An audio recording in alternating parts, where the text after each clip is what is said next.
Looks like those that are going to join us from the audience have joined us as well, so we'll get ourselves back in session and reconvene here in the committee room.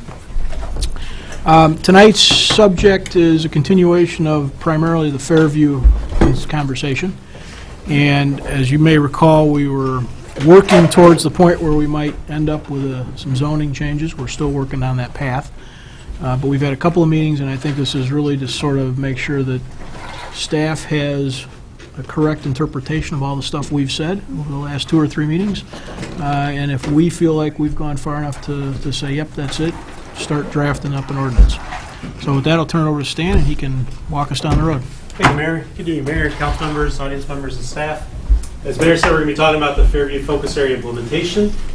I've got a little agenda tonight. We'll talk a little bit of project description, an update on the map.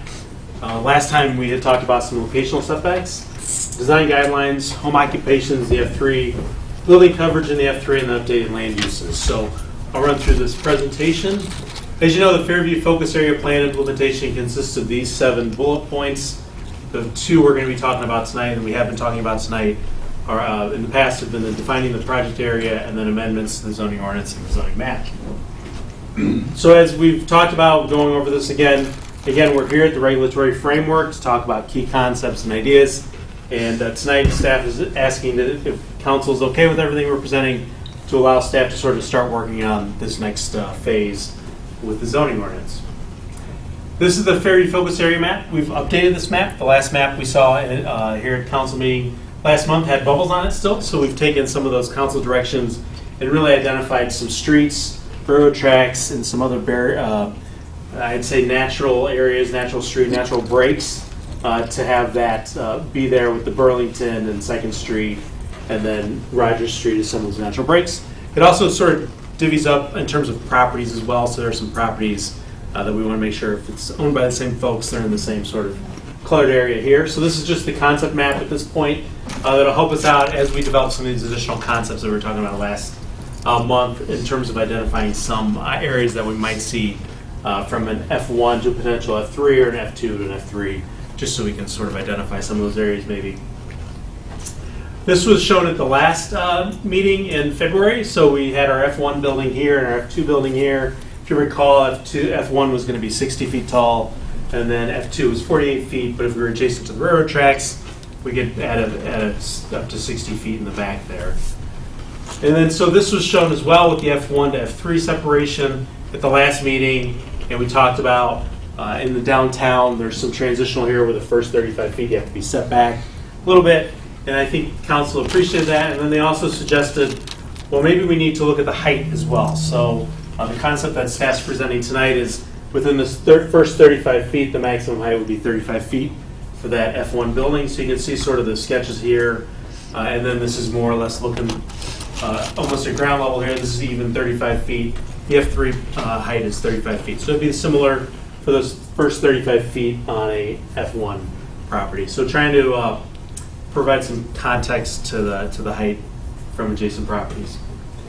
Similarly, this slide was shown in February. This is an F2 building with the 48 feet and then the 60 along the tracks, the sort of the bird's eye view, and then more street level here.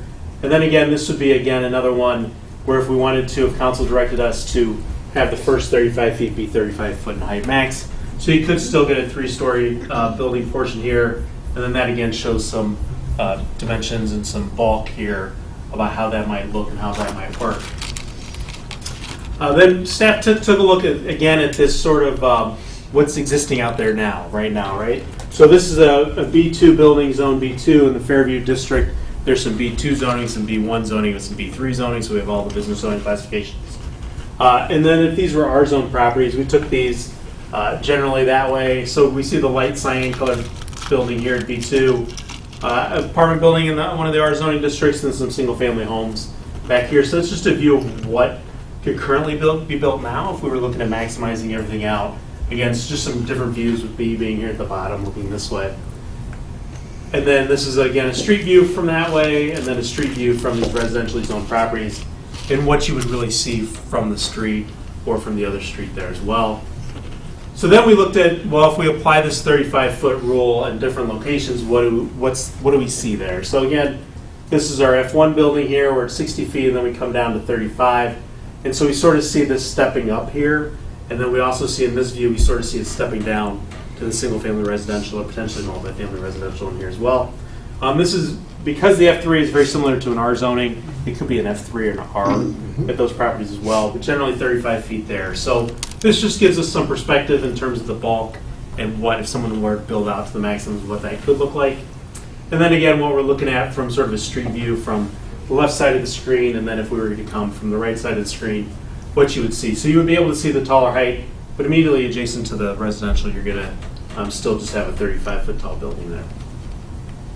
And then we did similar items, similar drills for the F2 and F2 adjacent to our F3 or R. So again, the main principal building here is 48-foot maximum height according to the regulations we had talked about last week. And then again, we have sort of the 35-foot building max height within 35 feet of a F3 or R zone property. And again, just to sort of see the stepping down of how those items work as well. Again, from the street from the left, and then this other slide is from this way over here, which you would see there. So again, you can see a little bit of the 35-foot building and then the 48-foot tall section of that as well. And then one of the items that we talked about as well was this daylight planning across the street. So I think this was, I think principally this area might be along Rogers Street is what we've been looking at here. So again, this shows an F2 building, railroad tracks on the back, and then we got the maximum 48 and 60, and then what that looks like from sort of behind these R zone properties as well. So that's how that looks. And then if you were looking from, in essence, flying over the railroad tracks, what that would look like. And then we were able to do a street view as well to see what that looks like. So just to provide some context there as well, and about the size and scale of those buildings. These buildings are at the 25-foot property line and shown at 35 feet in height to the peak of the roof as well. So just trying to provide some perspective as staff heard, council wanted to make sure we're providing enough daylight for those residences or smaller buildings across the street. So that sort of concludes the sort of the bulk sort of areas there. That way, I'm going to run through the rest of the presentation, then we can come back and talk about these individually.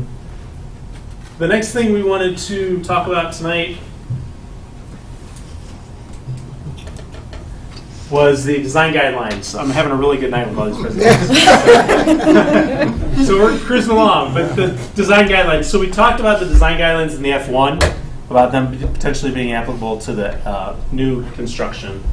So after a review of this, staff feels that the current guidelines could be modified to accommodate new buildings in the F1. There are some very particular items in the downtown that we talk about, but if we wanted to apply these here, we could modify those guidelines to accommodate the new buildings in the F1. Staff's recommendation is if the renovations were to be subject to the design guidelines, we have a really good process now that we go through to do that. So staff's preference and recommendation would be to use the existing requirements as shown here in the ordinance.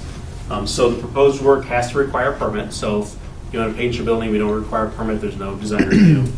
Facade renovations have to include two of the following. So one, it has to require a permit. Two, it's changes to the exterior materials that require a permit. So that's going from a wood to a brick with some openings or some work going on there. Expansion, removal, or addition of a window or door opening. So there's something changing with the physical appearance. Changes to the roof line or changes the building height. Building additions visible from the street or an alley. And then because the village council ultimately reviews design guidelines as part of any council approval, if there were other items, new multifamily or new commercial that doesn't require council approval, that would have to go through this process as well. And then it's not applicable to detached or two-unit houses for residential purposes. So that's an important key to make sure that people can continue to reinvest in their home or to build a new home in these areas as well. Right. Next, we're going to talk about the home occupations in the F3. So we had a lot of good discussion last month about this as well. Currently, in the ordinance, there are uses that are expressly prohibited in the home occupation. So you can see animal hospitals, restaurants, retail sales, storage of vehicles, funeral services, dental office, manufacturing, truck repair. So this has worked pretty well for staff right now when people come in and talk about it. We do have some uses that work in this, and we get people all over town that are doing this. So in terms of for the F3 home occupations, the recommendation from staff would be to just use this list. And if there's items in here that we don't think we want we can change this or we can add to this list if there's other uses that we are concerned about. But this has seemed to work pretty well for staff recently in terms of the home occupations and current regulations throughout the village. And if we go to lot coverage, this was another question that we had that the council discussed last month. So in February, we proposed 32%, and looking up the F3 areas that would have what they are currently, they're principally made up of R4, R5, and R6. R6 makes up the most of this area, which is a 40% max, so staff felt that we could stay with this 40% lot coverage in the F3, just to be consistent, because the majority of these areas already are zoned R6 and have that 40% lot coverage there. So that's how staff recommended changing this to 40% lot coverage in the F3. Land uses. So we talked a lot about the land uses here. There are some footnotes here, 17 and 20. We left those in the downtown tables just so we saw those. I believe the only one that comes across is the 17, which is for apartments, condos in the F1. We had talked about those being on the second floor and up, not on the ground level. But I believe that's the only footnote that moves from the DB over. So there would be no other extensions there. We talked about removing nursing home and shelter care from the F2 and F3. So those are highlighted in yellow. The rest of the list stayed the same. This list and here, nothing had changed from our last council meeting. Same with this list as well. Here you can see, I think this is the 18 and the grooming, which talks about for grooming and veterinary care, 2,500 square foot maximum in the transition unless you're along Main Street.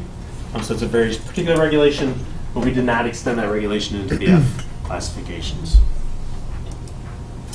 And then we talked about fortune telling and massage therapy, which were removed, and we did leave in tattoo and body piercing establishments based on council discussions. And then again, these land uses did not change in the table. So those were the 4 changes that we made in the land use table based on council discussion at the last meeting. So the next steps was, if council so desires, was to be to further discuss this, and then a call for a motion to direct staff to start moving on this to propose and pursue some ordinance revisions. The village would then do a Fairview Focus Area Implementation website, so people can go there for some more information. And then also, obviously, staff is available for any calls and to help. Staff would prepare some ordinances. We talked to council again in the summer to go over those, produce some draft language, and then summer and fall, we would begin the implementation in full swing. Mayor, thank you for letting me present tonight. I'm happy to answer any questions, and we'll scoot back on the slides a little bit.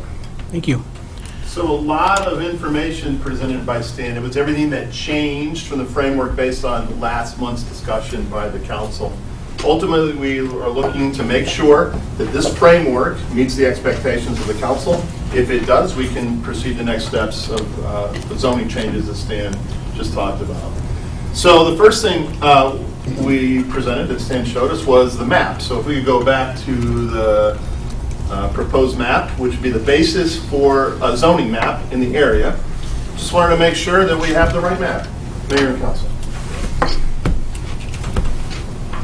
Anybody want to jump in? There's We have the thumbs right up map. around the room. A lot of thumbs Thumbs up up. around the table. Yeah. I think we have the right map. Yep. The next concept was this height and setback set of regulations when you have adjacent zoning districts to create daylight planes and what have you. Just great job on the planning team here to create these sketches. There's a lot of information here. We think we've captured it. Wanted to hear from the council. Same thing. Looks good. Yeah. Appreciate all of the images too. Yeah. Just a couple comments. Please, that's really what we're doing, not just So, thumbs up. yeah, so I, once again, just really appreciate the graphics that the staff has put together here. I think it makes it easy for people to understand what's being proposed. And then just some emphasis on, these are all maximums. These are extremes. These are, if you were to take advantage of every square inch available to develop, this is the extent, right, of what can be done.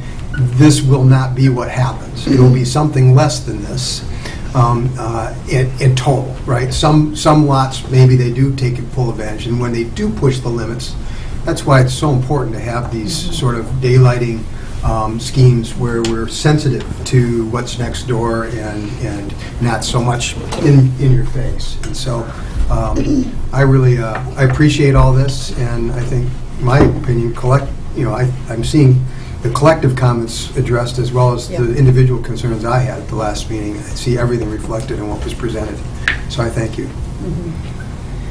Yeah.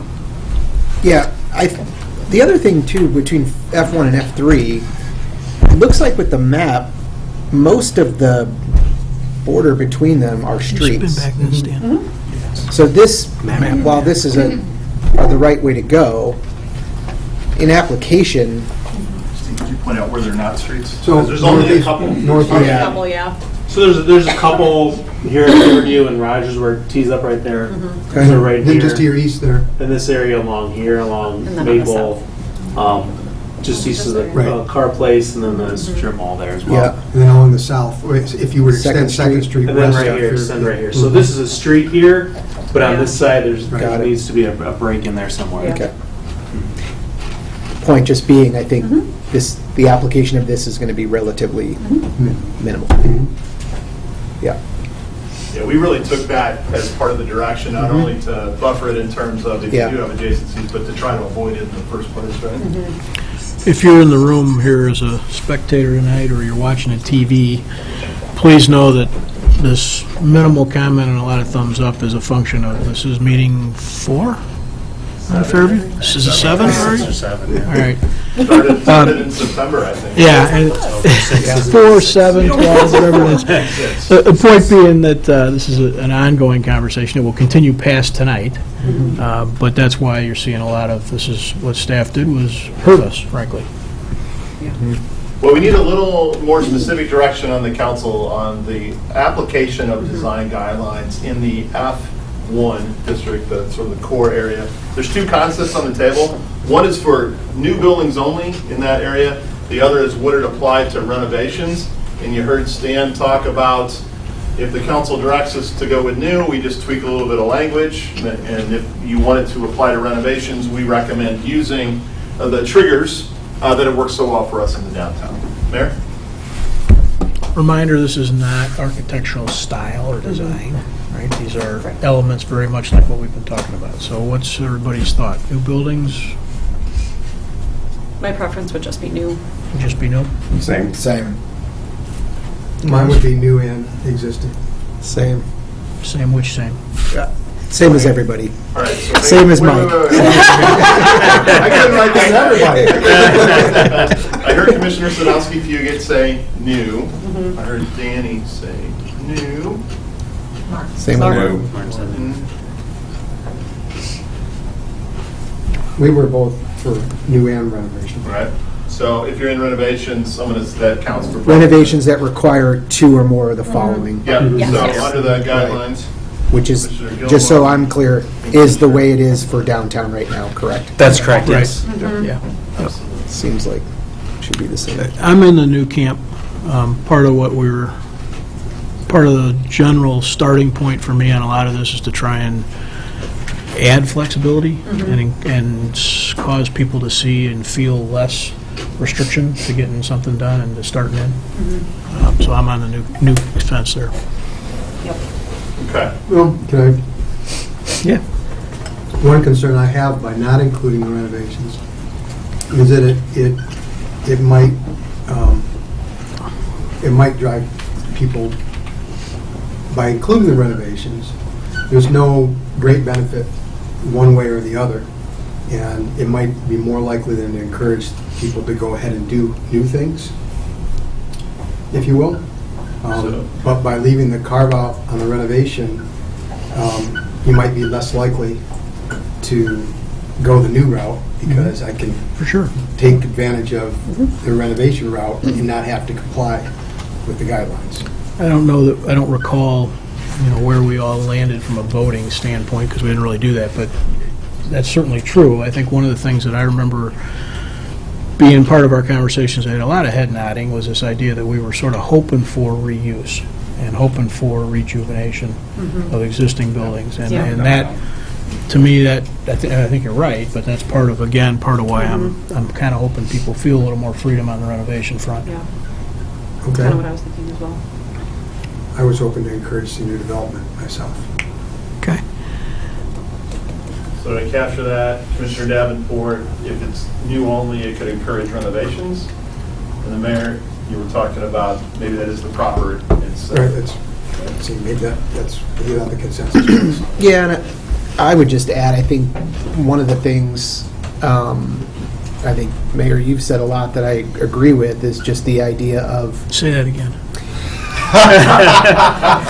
Turn your recorder on. You want to use it, so. I love to give credit where credit is due, Mayor, is this idea of, knowing what to expect. Businesses that come into town know what to expect. And so they're looking not just at downtown or not just at Fairview, they're looking sometimes in the totality of that.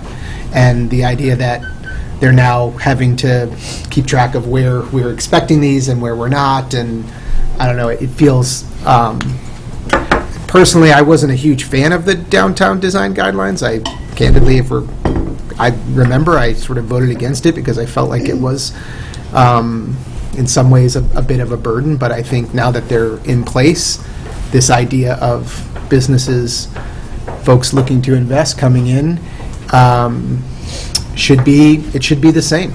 And so that's another reason why it's that expectation of, if I'm building in Downers Grove or I want to come and develop in Downers Grove in these areas, I would have the same expectation. So Welcome. Thank you. Glad you could make it. What'd I miss? Not much. Good timing, Greg. We are just talking about an area that has a variety of opinions from the council. We're talking about the design guidelines in the F1 district, which is that proposed core. And we're looking for council direction right now, actually, on whether the guidelines would apply only to new construction or whether they would also apply to renovations. And we talked about the concept of, if it's new only, just a couple tweaks to some language. And if it applies also to renovation, staff recommends that we use the triggers that are already in the downtown design guideline application. So if you're looking to chime in, if you had a background in prep time, we're happy to hear what you have to say. Yeah, I like the familiarity of the same triggers as the downtown. I've been going back and forth on applying them to the renovations, though. I think at the end of the day, I'm willing to go there. Yeah. It's a close question, but I think with those same triggers, I think it makes a lot of sense. Okay. Okay. All right. Any other thoughts on this before we move on to the next topic about home occupations? So home occupations, reminder, just some broader perspective. This conversation about making sure we prevent undesirable home occupations was born out of the discussion that we are expanding home occupations, more permissive home occupations, which was described in some detail in the February meeting. So if you're joining us in progress, this may be a little bit hard to follow, but this is specifically to the idea of, do our current regulations properly discourage incompatible home occupations? So the staff thought is this list of expressly prohibited is serving us pretty well and might be a way to go as we continue. Reactions to that list? Things that were missed, things that shouldn't be there? I just had a Chris? question. Yep. Stan, you mentioned the list has served you well. Is that because we get a number of requests for these types of things that either are or aren't allowed? And I guess and not expecting you to know totally off the top of your head, but I would be curious of these that are not allowed, how often are we getting requests for those for home occupation? We don't get a lot of requests for home occupations in general. Yeah. So I would say we typically don't get a lot of requests for these items as well. Okay. We will get an occasional request, hey, I want to start my office and Yeah. what are the regulations?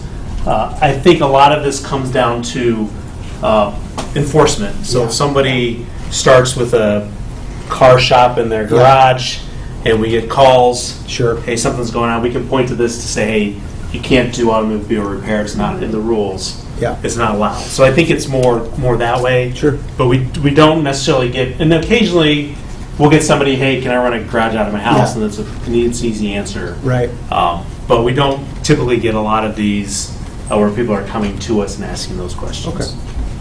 Thanks. This feels good to me. Yeah, same. Agreed. These seem to be the things that would be fairly disruptive to neighbors, so, yeah, I'm good with keeping it this way. Good. Thumbs up all around.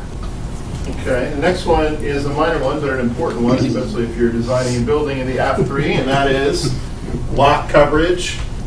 We're proposing 40%. That's for the F3 because that was the preponderance of the existing rule. Are we okay with that? Yeah. Yeah. Yep. And then the last one has a little more complexity to it, so we'll work right from the slides here. This was, did we get the right land uses? We tried to implement the direction we heard on February 13th that Stan just went through. So we think we've captured it, we just wanted to make sure. Looks good to me. You guys remember the pass on the yellows? Yep. Yeah. Greg, did something? Yeah. No. Okay. I was just making my way through the list. Would you like me to go back any? No, we're good. I think we're good. Okay. So, Stan, you can go to the next steps. Just wanted to highlight it. So in 6 meetings, the council's done some great work on the Fairview. I'm sorry, Dave. I'm going to interrupt you because I thought we were going to talk about one other thing and I may have missed it.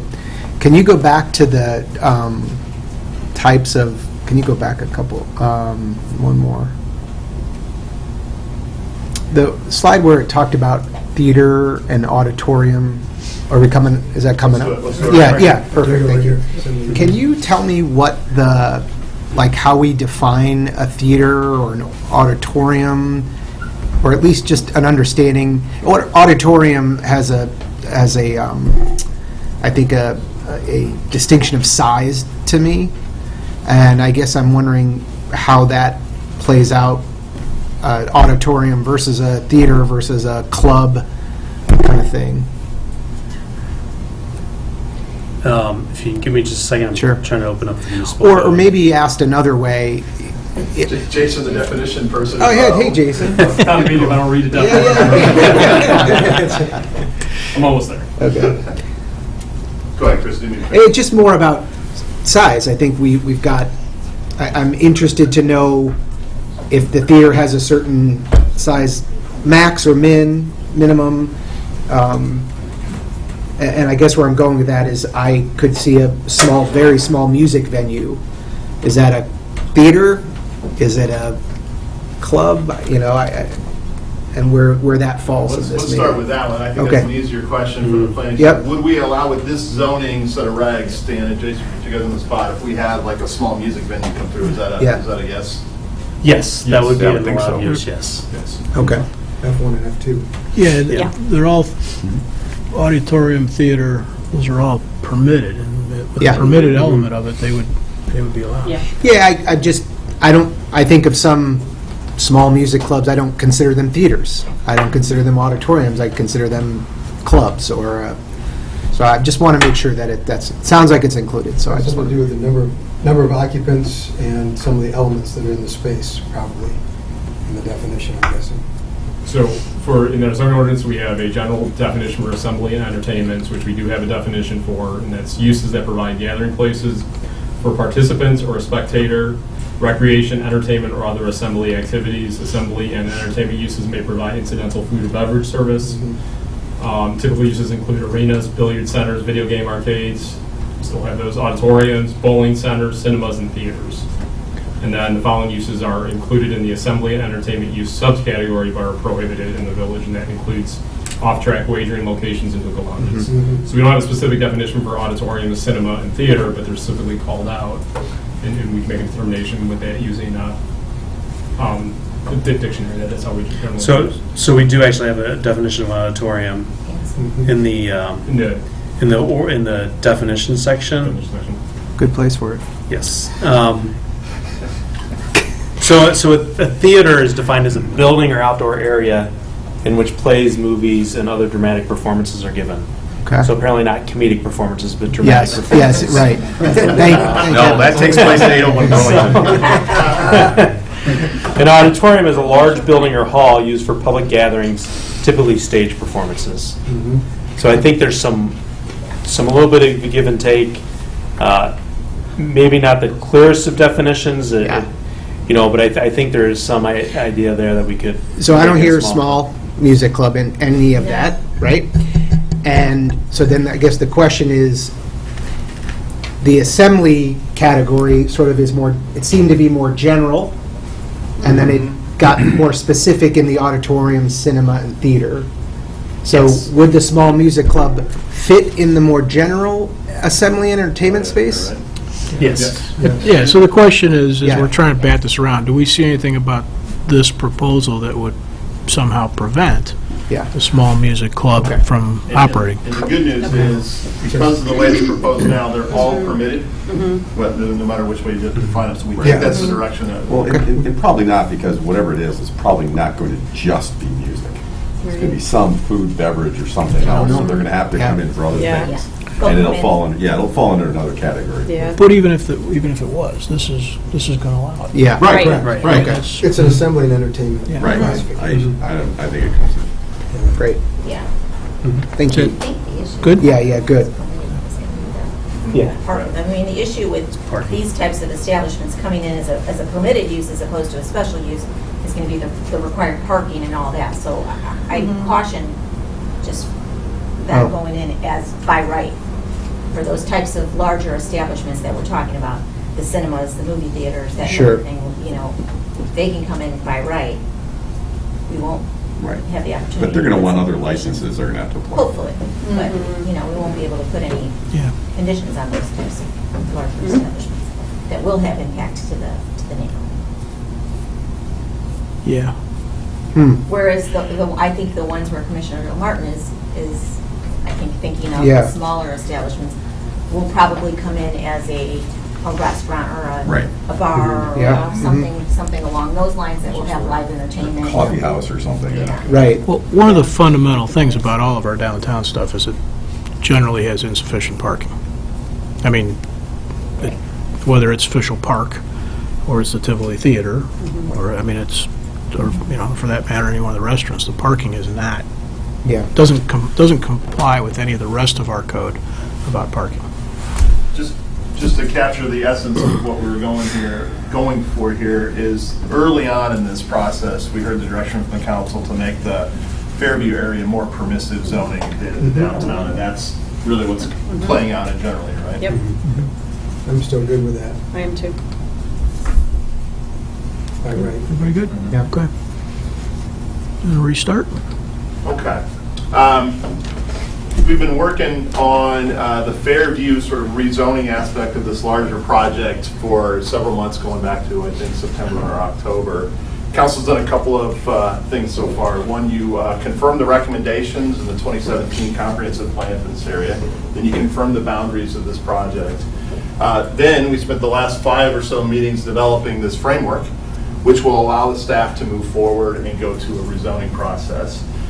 Stan walked us through what that looks like. I just wanted to emphasize that there is significant public engagement as part of the rezoning processes that will play out over those couple of months. So property owners, occupants, residents will be notified and informed of any rezonings that may affect them and have the opportunity to participate in that. We think we've captured it. I think we just confirmed that this is the framework the council was looking for.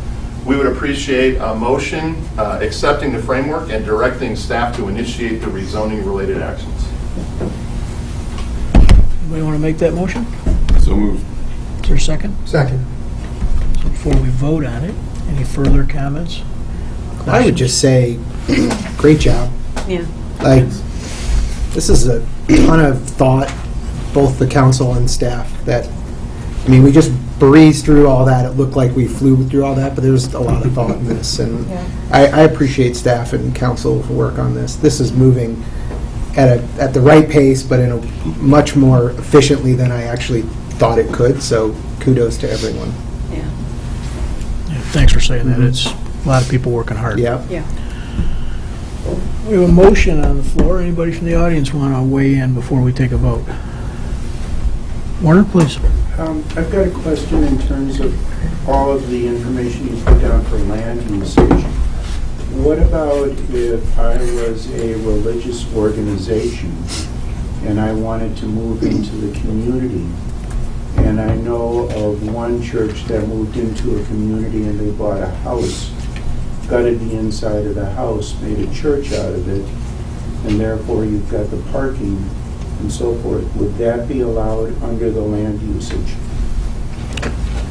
So that, I think, is as we double check that, a pretty detailed question in the details, and that will matter. So I'll let Stan take a. So it's as shown today, it's not permitted in the F1 or F2, but it's specially used in the F3 for religious assembly. So that would be, if that was in the F3, that would be a special use. That would have to go through a zoning entitlement process. Let's talk about that. We do allow churches and other zoning classifications as well. We've only got the downtown broken out there.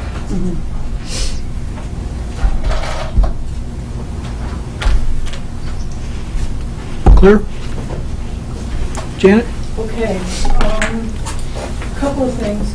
One is the idea that what you're planning here is the maximum that can be done and it won't happen.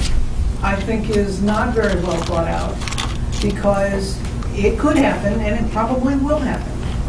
I think it's too dense. You already know that. But I think that it is kind of disingenuous to say, we're planning all this, but don't worry because it won't really come about. It's just not the right way to go. I'm disappointed that tattoo parlors and massage parlors and body piercing uses are going to be permitted. They belong on Ogden Avenue if they're going to be anywhere, and not down in the central areas of the town. I'm sure there's something else here, but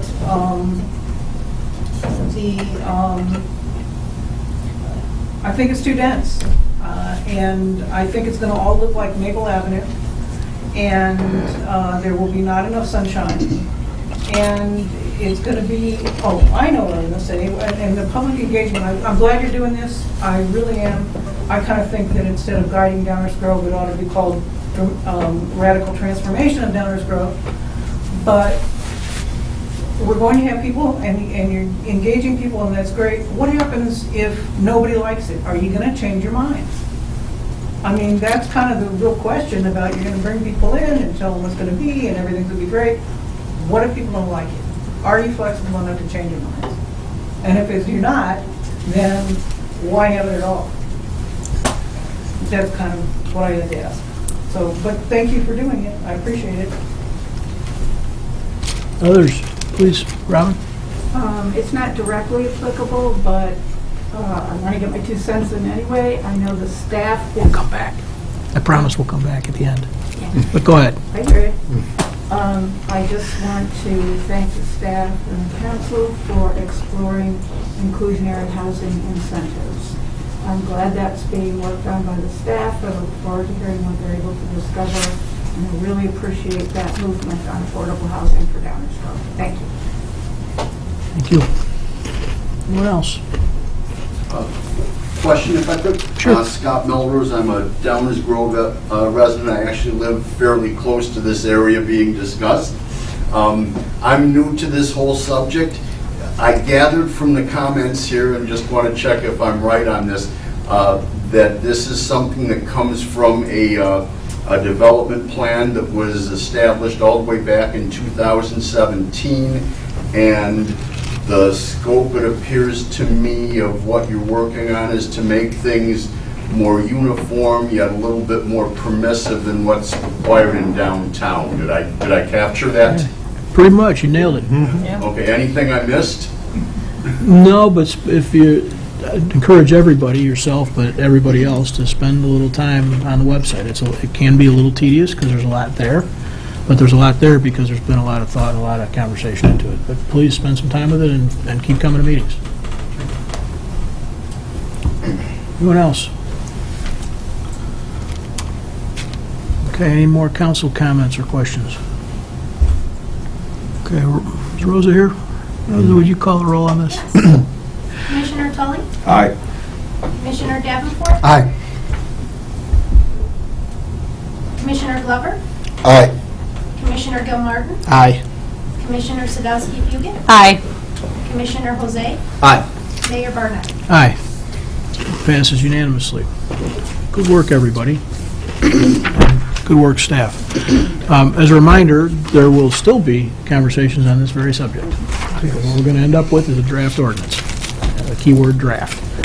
So for those that have been watching and still have questions, don't check out. Janet, I just want to say that nobody can really answer that question because what this group does is takes the input they take, and some of it is meaningful and persuasive, and not all of it is. But we're not ever going to stop taking it, and we're never going to discount it from the gate. So people continue to provide their input, and we're listening to it. Doesn't mean we take it all. Anyone else? Martin? I wasn't going to say anything, but I just want to add to that. We absolutely make changes. Yes. We make changes all the time. If you go back and look at every land use issue, every zoning request, every change in this map up here, it happens every single year. We make changes. When this was done for the downtown many years ago, there were changes that were made at the end. After the ordinance had already been written, Fred.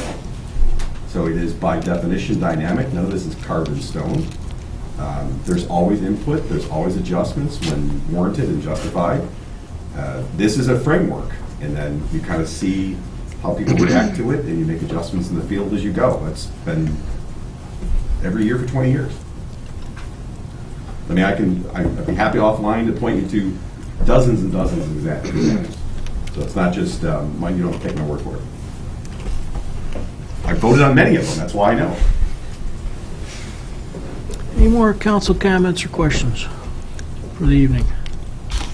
All right, one last time through the audience. This is an ongoing process, of course, so does anybody else have anything? Please, go ahead. Quick question on the April 4th, is that kickoff for this? Yes. Yeah.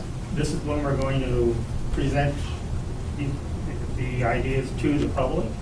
No. Two different things. No, that's okay. The April 4th is the guiding DG kind of kickoff. We're just starting to give, again, you probably know how much because you come, but what the planning is going to be like, and then it's the first opportunity for input on that. So you should come. We'll find out. I know you will. I misunderstood. I Yeah. thought the public was getting a touch of this. And I thought, I mean, so far, I've not heard any discussion out there with anybody. Nobody's even aware of most, the ones I talked to. We literally are just kicking it off Okay. on April 4th. All right. Yeah. The website just went live A few days ago. a few days ago. Yeah. Anyone else? All right, is there a motion to adjourn? Wait, we got to vote. Oh, what'd I forget? Did vote. No, We voted. Oh, we did vote. We've got Sorry. another motion, though. Oh, man, you're setting me up. Sorry. Put that on a My tee bad. for me. Different motion, though.